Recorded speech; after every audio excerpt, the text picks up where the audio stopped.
Welcome back to the regular Great Football Recap Show. We're starting out another year. We're all getting a year older, and we're kind of starting to look at Hermione in a different way. A few things have happened since we last met at the draft. Tom Brady got set free. A few major injuries to Jordy Nelson and Kelvin Benjamin, among others, and, well, South Carolina football still sucks. There were a couple of close games this week and a couple of blowouts, as scores ranged anywhere from the low hundreds to as high as 200. So we're just going to go ahead and get right down to the nitty-gritty. Our first matchup this week is between White Lightning and Devonta Fonta. It got a little ugly for Devonta Fonta early, as his wide receiver positions only put up 9.7 points thanks to an injury to Deshaun Jackson. It really didn't help matters that White Lightning rode along with an angry Tom Brady, who put up 35 points this week.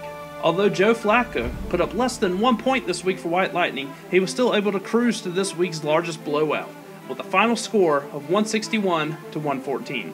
Our next matchup came down to Monday night between Severe Punishment and Gridiron Gang. This was a heavyweight bout that featured both Andrew Luck and Aaron Rodgers. On Monday night, Severe Punishment was able to get out to a large lead, a lead that Teddy Bridgewater wasn't able to overcome.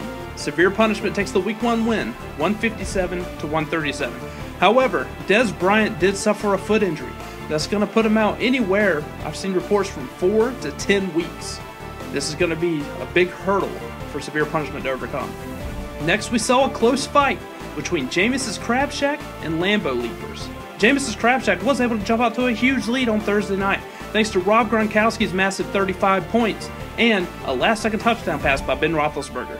On Sunday, however, Jameis's Crab Shack did forget to set his lineup. He left in Mike Evans, who was injured and who was ruled out well before the game started. And although Lambeau Leapers was spotted this 0 points from Mike Evans, he was unable to close the gap on Monday night, coming up 8 points short.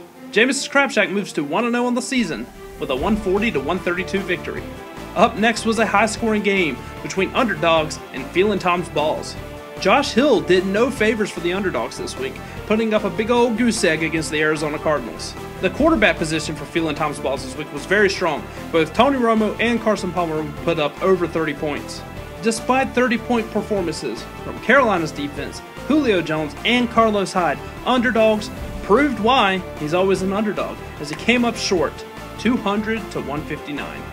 Our next matchup was between OBJYN and Crazy Cajuns. The Bengals came out strong against the Raiders this week, and Crazy Cajuns benefited from that, starting Andy Dalton and Tyler Eifert, who combined for over 50 points. However, despite this, Crazy Cajuns also had 5 separate players score single-digit fantasy points. OBJYN rolled the dice this week as he started Marcus Mariota in his first NFL start, where he had a historic performance, tossing for 4 touchdowns in his first game as a rookie. Along with good efforts from Jeremy Hill and Travis Kelce, OBJYN was able to overcome Crazy Cajuns, rolling to a 170 to 157 victory. Our final contest was the closest of the day, between Eye of Sauron and the Tar Heels.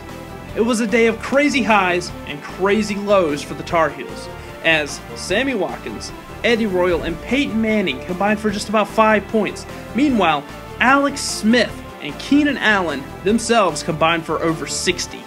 Eye of Sauron, on the other hand, had very even scoring across the board, with almost every player on his team scoring about 15 points.